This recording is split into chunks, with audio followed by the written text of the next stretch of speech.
Primera de Corintios, capítulo 1, versículos del 18 al 31. Escribe así el apóstol Pablo: el mensaje de la cruz es una ridiculez para los que van rumbo a la destrucción. Pero nosotros que vamos en camino a la salvación, sabemos que es el poder mismo de Dios. Como dicen las Escrituras: destruiré la sabiduría de los sabios y desecharé la inteligencia de los inteligentes. Así que, ¿dónde deja eso a los filósofos, a los estudiosos y a los especialistas en debates de este mundo? Dios ha hecho que la sabiduría de este mundo parezca una ridiculez, ya que Dios en su sabiduría se aseguró de que el mundo nunca lo conociera por medio de la sabiduría humana. Usó nuestra predicación ridícula para salvar a los que creen. Es ridícula para los judíos, que piden señales del cielo, y es ridícula para los griegos, que buscan la sabiduría humana. Entonces, cuando predicamos que Cristo fue crucificado, los judíos se ofenden y los gentiles dicen que son puras tonterías. Sin embargo, para los que Dios llamó a la salvación, tanto judíos como gentiles, Cristo es el poder de Dios y la sabiduría de Dios. Ese plan ridículo de Dios es más sabio que el más sabio de los planes humanos, y la debilidad de Dios es más fuerte que la mayor fuerza humana. Recuerden, amados hermanos, que pocos de ustedes serán sabios a los ojos del mundo, o poderosos o ricos cuando Dios los llamó. En cambio, Dios eligió lo que el mundo considera ridículo para avergonzar a los que se creen sabios. Y escogió cosas que no tienen poder para avergonzar a los poderosos. Dios escogió lo despreciado por el mundo, lo que considera como nada, y lo usó para convertir en nada lo que el mundo considera importante. Como resultado, nadie puede jamás jactarse en presencia de Dios. Dios los ha unido a ustedes con Cristo Jesús. Dios hizo que Él fuera la sabiduría misma para nuestro beneficio.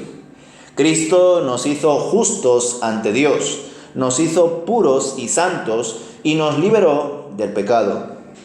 Por lo tanto, como dicen las Escrituras, si alguien quiere jactarse, que se jacte solamente del Señor. Amén. Como veis, estos versículos un poco extensos, del 18 hasta el 31, se concentran en analizar la sabiduría de Dios y cotejarla con la sabiduría humana. Por tanto, aquí no va a haber como tal partes de toda esta perícopa, de toda esta estructura que hemos leído, sino que vamos a ver más bien énfasis en medio de los versículos y las ideas que expresa el apóstol Pablo. En el versículo 18, el apóstol Pablo, tras dejar bien claro, recordaréis el domingo pasado, no, el anterior, que él entendía que había sido llamado principalmente a evangelizar, primeramente a los judíos, luego a los gentiles. Él no consideraba que su ministerio debía ser caracterizado por bautizar a aquellos que se han convertido, sino por evangelizar. Una forma de verlo es, el apóstol Pablo se consideraba más bien un sembrador, una persona que ponía la semilla y luego dejaba que otros se encargasen de regarla, de cuidarla, de podarla, etcétera, etcétera. Dicho todo esto, él comienza a desarrollar su afirmación de que él no predica con lenguaje de supuestos sabios, pues no quiere restar poder ni valor a la cruz de Cristo. Comprende que la palabra de la cruz es absurda para aquellos que se pierden, pero para aquellos que se salvan es poder de Dios. En este caso me gusta mucho más cómo lo expresa la Nueva Traducción Viviente, pues a diferencia de la Reina Valera y otras versiones, recoge un sentido de continuidad. Pues en griego se manifiesta esa permanencia del Evangelio, esa eficacia permanente del Evangelio, porque se expresa en un presente continuo. Sería algo así como: el mensaje de la cruz es locura para los que se están perdiendo y es poder de Dios para los que estamos siendo salvados. En Efesios 2 también se comparte esta, vamos a decir, dudosa traducción que algunas versiones usan, porque se expresa, ¿verdad?, en el versículo 8 que nosotros somos salvos por medio de la fe y todo esto es por la gracia de Dios, ¿verdad? Este texto, por supuesto, es un texto base de nuestra salvación, que expresa además una seguridad en nuestra salvación, pero en vez de traducir que por gracia de Dios, por mediante la fe, somos salvos, la mejor traducción es que por su gracia, a través de la fe, nosotros estamos siendo salvados. Esto lo pude hablar antes con María, aprovechando que ella no podía estar, porque desgraciadamente a lo largo de la historia de la Iglesia produjo dos grandes errores. Por un lado, aquellos que leían textos donde Pablo y otros autores expresaban que por la gracia de Dios, por la fe, por el Evangelio, etcétera, etcétera, nosotros somos salvos, ellos entendían ahí una acción de Dios, por supuesto, de redención, pero puntual. Por tanto, estos hermanos, estas iglesias que tuvieron esta mala interpretación, llegaron a creer que la salvación se puede perder. Si Dios me salvó y yo todavía sigo cometiendo errores, significa que esa salvación lo he perdido, porque esa salvación fue en el pasado. Por tanto, yo tengo que esforzarme por retomar mi fe con Dios, por reconciliarme con Dios constantemente, porque Él me salvó, pero yo me he vuelto a perder. Y Él me vuelve a salvar y yo me vuelvo a perder. Son personas y son iglesias que desgraciadamente incluso han fomentado una especie de depresión e incluso ansiedad espiritual, porque son personas que debido a ciertos errores en su vida o malas decisiones están constantemente pensando que si se mueren van a ir al infierno. No tienen la certeza de que son hijos de Dios, de que están sellados por el Espíritu. Pero por otro lado hay otra expresión que está tildada de más sectaria, porque desde luego hay muchas iglesias evangélicas que creen que la salvación se puede perder, y eso lo hacen porque dan ese énfasis en que es algo que está en mi responsabilidad y no en la gracia de Dios. Por otro lado está la expresión sectaria de, bueno, si Dios me ha salvado y yo soy salvo, un presente incisivo en mí, soy salvo, como que forma parte de mi definición. De ahí surgió una fuerte secta, que no sé si la conocéis, es más, creo que surgió en Centroamérica, que se llamaban salvos, siempre salvos. Se tatuaban eses o 6 en sus cuerpos además, como una expresión de que son salvos, siempre salvos. Y el problema de este movimiento, bueno, entre muchas cosas, era que ellos entendían, bueno, si Dios me ha salvado, ese es mi estado, soy salvo, significa que aún cometiendo errores, aún apartándome de Dios, aún viviendo en medio de cualquier tipo de actividad inmoral, como soy salvo, pues seguiré siendo salvo siempre, y cuando me muera, independientemente de lo que haga, voy a ir al cielo. Desde luego esta interpretación es malísima. Para nosotros resulta necesario, por tanto, entender que la salvación es un presente continuo, que nosotros estamos siendo salvados constantemente, porque además esto nos expresa que el Evangelio es eficaz de forma permanente, que está trabajando en nosotros, que Dios no solamente nos ha dado la oportunidad de creer en Él, nos ha cambiado la mentalidad, nos hemos arrepentido por Él, sino que con todo eso el cuidado de Dios es constante y la relación de Dios con nosotros es constante, ¿verdad? Dicho esto, en el versículo 19 vemos que cita las palabras del profeta Isaías, las cuales creo oportuno ampliar, pues aquí solamente cita a Isaías el versículo 14 del capítulo 29, pero el versículo 13 también resulta relevante. Dice así Isaías capítulo 29, versículos 13 y 14. Así que el Señor dice, este pueblo dice que me pertenece, me honra con sus labios, pero su corazón está lejos de mí, y la adoración que me dirige no es más que reglas humanas, aprendidas de memoria. Por esa causa, una vez más, asombraré a estos hipócritas con maravillas extraordinarias. La sabiduría de los sabios pasará, y la inteligencia de los inteligentes desaparecerá. ¿Cuál es, hermanos, esa sabiduría de los sabios que se menciona aquí? ¿Por qué Dios desechará la inteligencia de los entendidos? Todo esto tiene que ver con lo que Pablo expresa claramente en 2 de Corintios capítulo 4, versículo 3 al 4. Dice así: si la buena noticia que predicamos está escondida detrás de un velo, solo está oculta de la gente que se pierde. Satanás, quien es el Dios de este mundo, ha cegado la mente de los que no creen. Son incapaces de ver la gloriosa luz de la buena noticia. No entienden este mensaje acerca de la gloria de Cristo, quien es la imagen exacta de Dios.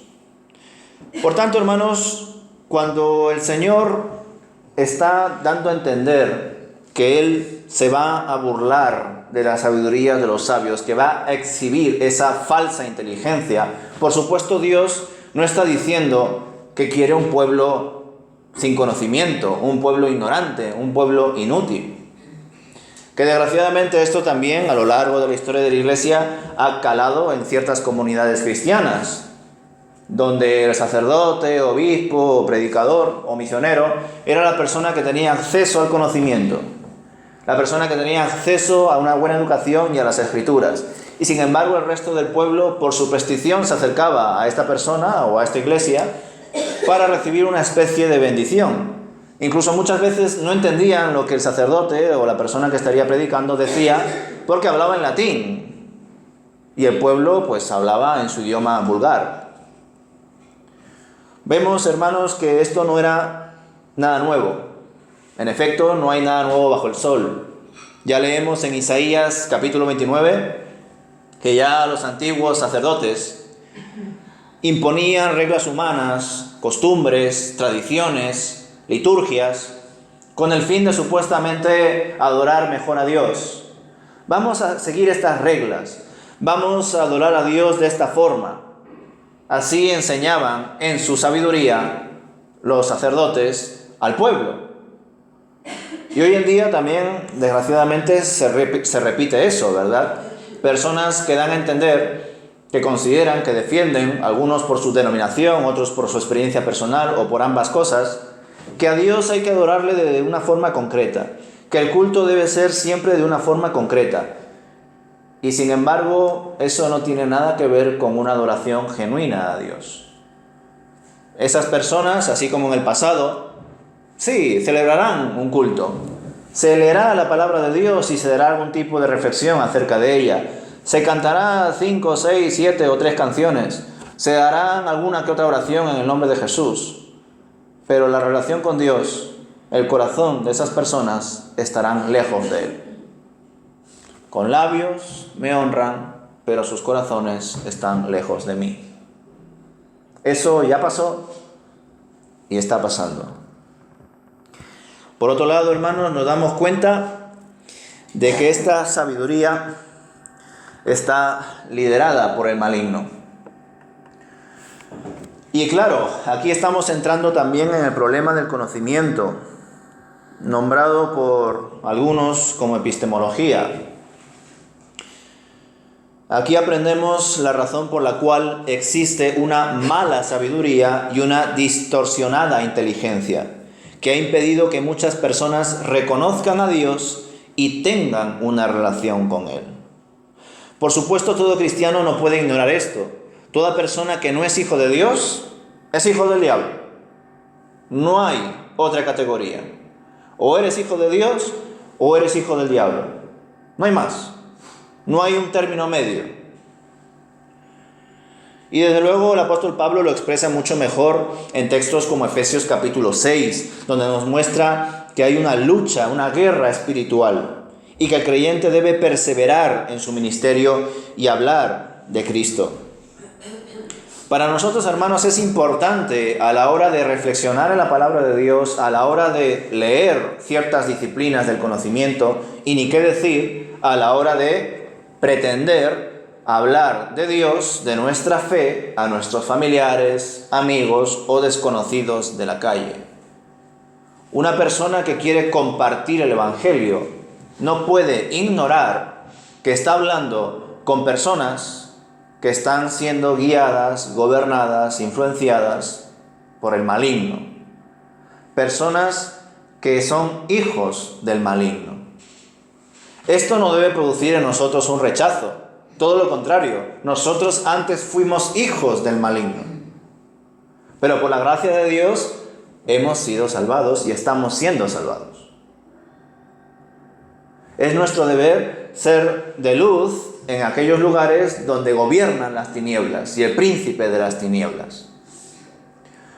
Es por eso, hermanos, que existen muchas personas doctas con un gran conocimiento de diferentes disciplinas, pero son agnósticos, son ateos o creen en otro tipo de religión o pseudo-religión. Son personas que tú hablas con ellos y te hablan de una forma muy exquisita, hasta da gusto hablar con ellos, de la forma preciosa en la que se expresan. Pero aunque están usando ciertos conocimientos, esos conocimientos están presididos por el acusador, por el maligno. Y es por eso que aún conociendo muchos aspectos de diferentes disciplinas, no conocen a Dios. Ya os lo comenté, hermanos, desgraciadamente textos como estos han hecho entender a ciertas iglesias que una persona puede ser creyente e ignorante. Pero eso es una gran mentira. El creyente debe de conocer primero a Dios, fomentar su comunión con Dios y luego maravillarse de conocer a Dios a través de otras disciplinas, donde ves cómo el Señor ha creado las cosas, donde te das cuenta cómo funciona el cuerpo humano, donde te das cuenta de la biología y la ecología y otras disciplinas preciosas que podemos acceder no necesariamente a través de una carrera universitaria.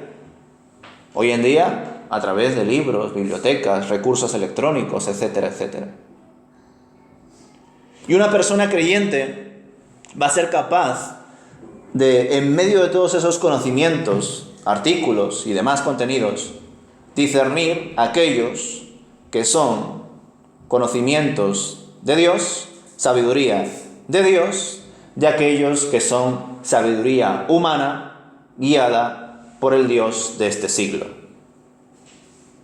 Desgraciadamente, cuando entras en foros, en discusiones, en conferencias y ni qué decir en las redes sociales, te das cuenta de que muchos creyentes son guiados por un montón de conspiraciones, por un montón de teorías. Algunos intentan expresar sabiduría de esas disciplinas o fuentes, pero ni siquiera son capaces de distinguir la B de la V cuando hablan y cuando escriben, y otras letras y otras faltas de ortografía. Por tanto, hermanos, nosotros no podemos ser ese tipo de grupo de creyentes. No podemos caracterizarnos por ser así. No podemos afirmar que creemos en aquel que es la fuente de la ciencia y del conocimiento, es decir, Dios, y luego ignorar la sabiduría, el conocimiento y la ciencia que proviene de Dios. En efecto, existen falsos contenidos, artículos, publicaciones que no están comprobados, que no están demostrados. Pero debemos hacer ese esfuerzo por discernir cuál es la sabiduría de Dios y cuál es una mera sabiduría humana. En el versículo 20, el apóstol Pablo también nos enseña un punto clave acerca de la participación de Dios en medio de la sabiduría humana, es decir, la sabiduría presidida por el diablo. Pues no solo debemos entender que el falso conocimiento es producto del maligno, y escuchad bien esto, porque es difícil de rumiar, pero está así expresado, sino que también el Señor puede influir en las personas para dejarlas en ridículo. Difícil enseñanza, ¿verdad? Más aún si rompemos con ese absurdo dualismo que ya os lo he comentado varias veces del pensamiento occidental, en el cual entendemos que el maligno es el que preside el mal y está aquí, y Dios es el que preside el bien y está aquí, y los dos están echando un pulso. Ese dualismo que tanto caló en la Iglesia Católica durante muchos siglos no es real. Ya lo he expresado varias veces. Satanás es un peón más en las manos de Dios. Dios muestra su soberanía, su control, su poder, también a través de Satanás. Pero claro, si hemos caído demasiado en esa enseñanza dualista donde entendemos que todo lo malo que pasa en la Biblia es por el maligno y todo lo bueno que pasa es por Dios, caemos en un error. Porque Dios también deja en evidencia, Dios también castiga, Dios también envió plagas, Dios también, de algún modo, incentivó, presidió o aceptó guerras. Y lo vemos en el Antiguo Testamento. Por supuesto, debemos entender muy bien esto. Para ello vamos a leer Isaías capítulo 44, versículos 24 al 28. Esto dice el Señor, tu Redentor y Creador. Yo soy el Señor que hizo todas las cosas. Yo solo extendí los cielos. ¿Quién estaba conmigo cuando hice la tierra? Expongo a los falsos profetas como mentirosos y dejo en ridículo a los adivinos. Hago que los sabios den malos consejos y así demuestro que son unos necios. Sin embargo, yo sí cumplo las predicciones de mis profetas. Por medio de ellos les digo a Jerusalén, este lugar volverá a ser habitado. Y a las ciudades de Judá, ustedes serán reconstruidas. Yo restauraré todas sus ruinas. Cuando hable a los ríos y les diga yo, séquense, se secarán. Cuando diga de Ciro, el rey de Persia, él es mi pastor, sin falta él hará lo que yo digo. Él ordenará, reconstruyan Jerusalén y dirá, restauren el templo. Hermanos, este texto es increíble y por supuesto podríamos leer muchos más, pero por amor al tiempo no lo hacemos.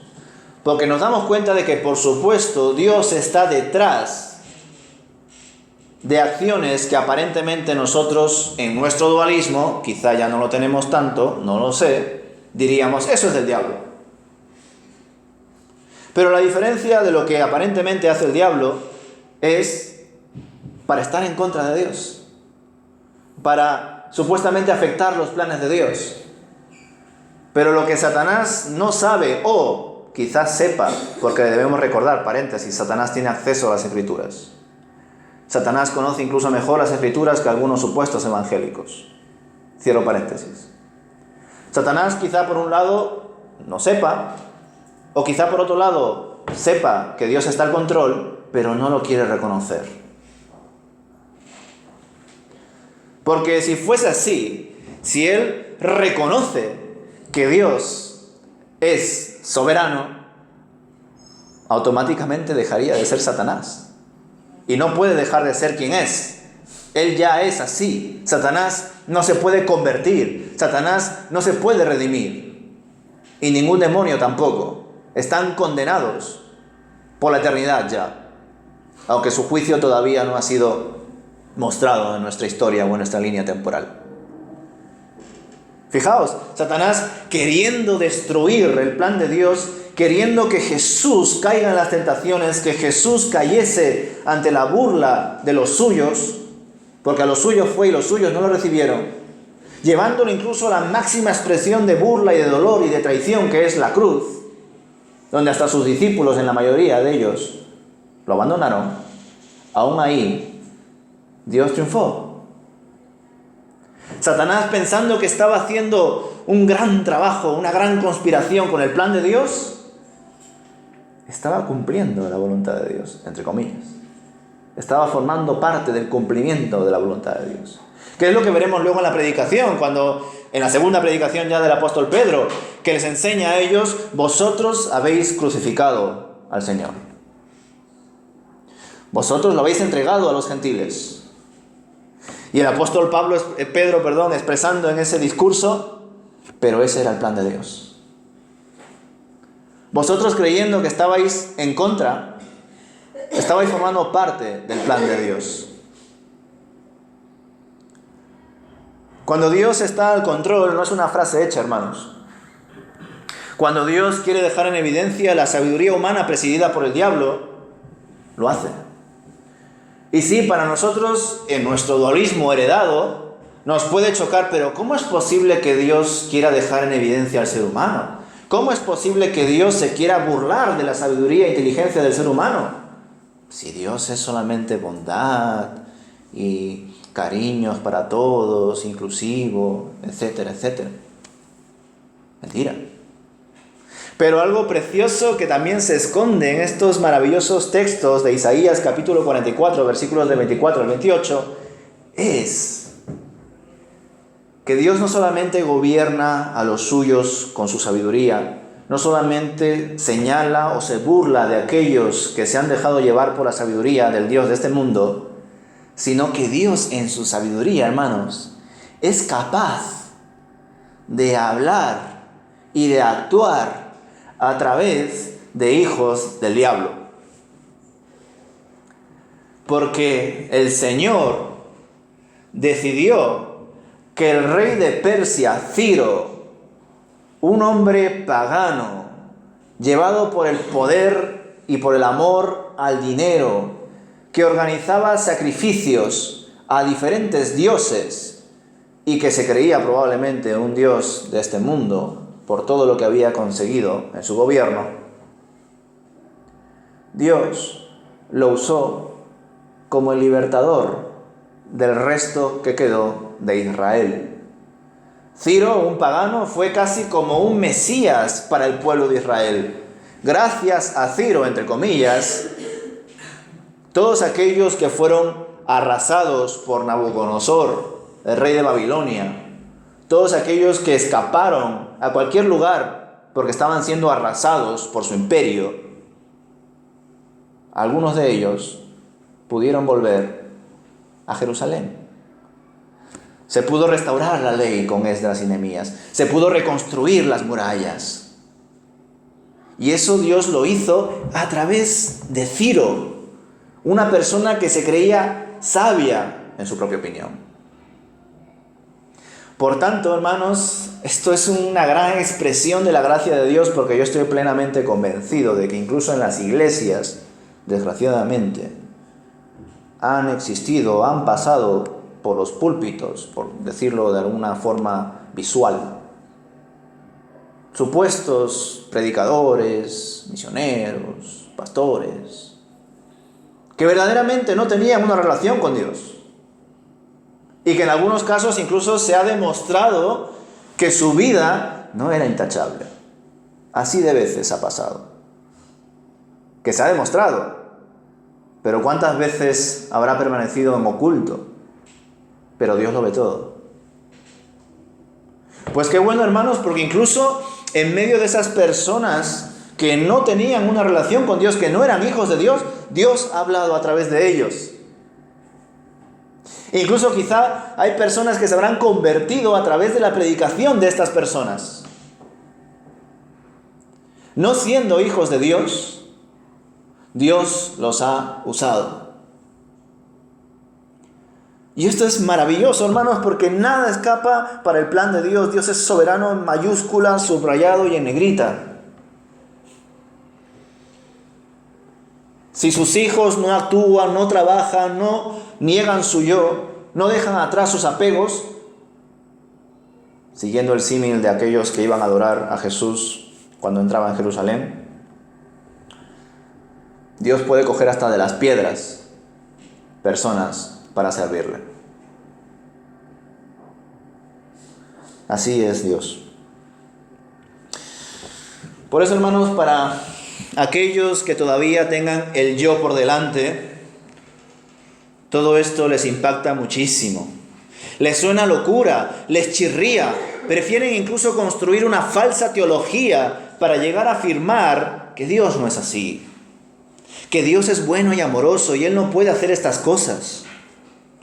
Parece que estos supuestos cristianos no han leído con detenimiento textos tan importantes como Romanos capítulo 9, donde el Señor muestra su poder y justicia y que nadie puede decirle a Él lo que puede o no puede hacer. ¿Puede decirle un trozo de barro al alfarero, hazme así o hazme de otra forma? Pues claro que no. Al final, hermanos, es cuestión también de semántica. Ningún ser humano puede definir por sí mismo, y así lo ha expresado Pablo, y entender a Dios tal y como es, con mera sabiduría humana. El ser humano solo puede acercarse a Dios por medio de la revelación de su palabra y de la iluminación de su espíritu. Una revelación que en verdad no es revelación, es autorrevelación. Dios mismo es el sujeto y el objeto de esta acción. Por eso digo que es cuestión de semántica.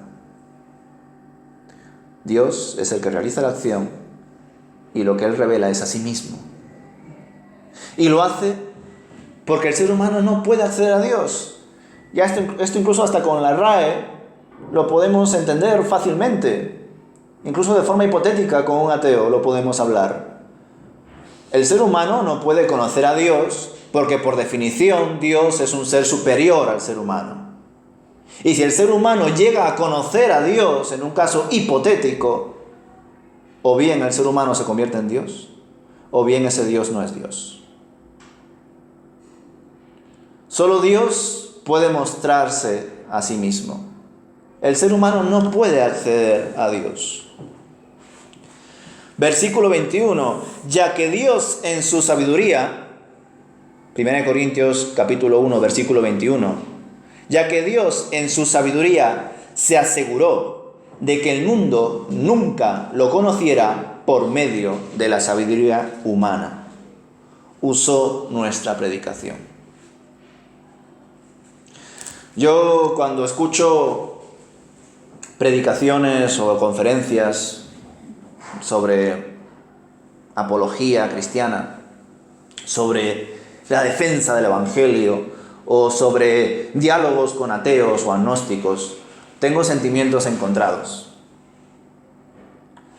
Por un lado, a mí me agrada las personas que profundizan y verbalizan los conocimientos más profundos de la palabra de Dios. Pero por otro lado, me chirría cuando esas personas, no todas evidentemente, caen en un grave error de creer que cuando razonan la Biblia con ideas, conceptos humanos, pueden llegar a conseguir que ese ateo o agnóstico se convierta. Eso no es posible, hermanos. Y desgraciadamente hay muchos teólogos, pastores, escritores cristianos que creen que eso es posible.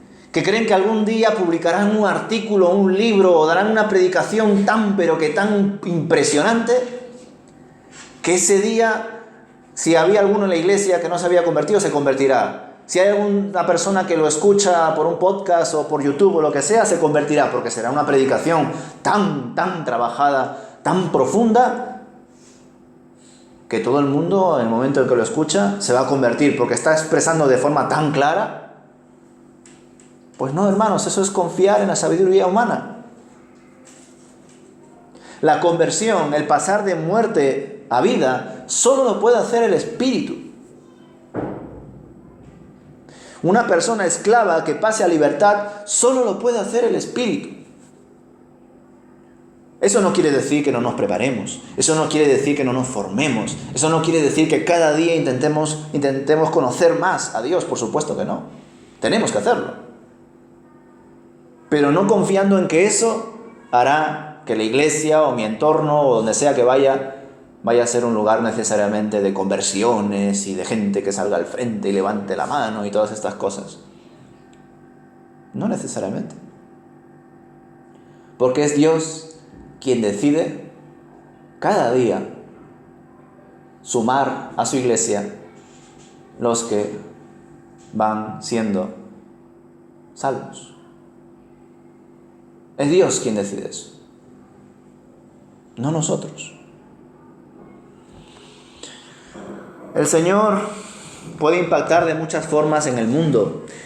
El Señor podría haber enviado profetas y siervos que hubiesen hablado de formas muy elocuentes y profundas, pero decidió llegar a nosotros por medio de Cristo, redimirnos a través de la cruz, ofrecer al justo en vez de aniquilar a los injustos, escoger un pueblo pequeño y humilde en vez de elegir una potencia mundial. Dios escogió a personas sencillas, escogió a un pueblo pequeño. Ya os lo dije otra vez también.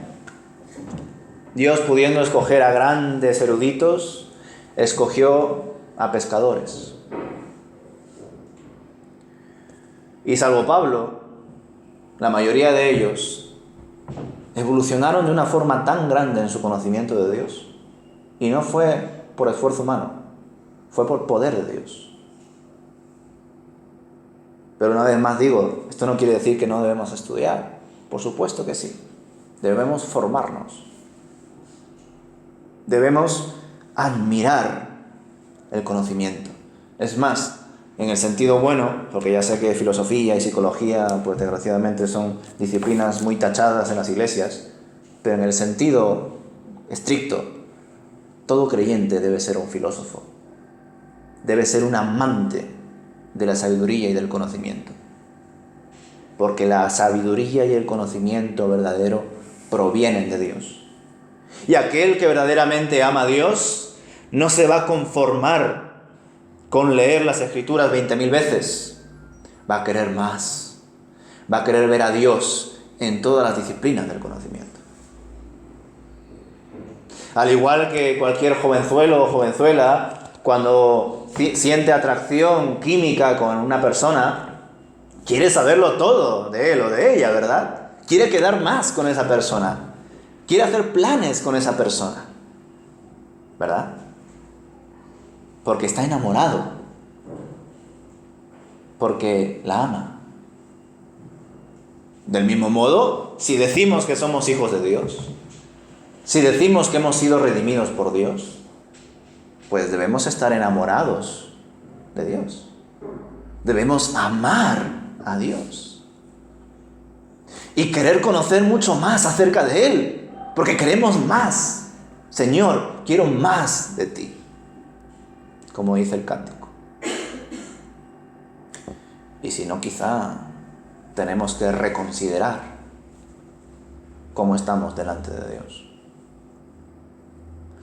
Tanto judíos como gentiles, como bien expresa el apóstol Pablo, tenían sus propias expectativas y deseos, pero no buscaban verdaderamente a Dios, ni tampoco lo podían llegar a comprender por sí mismos.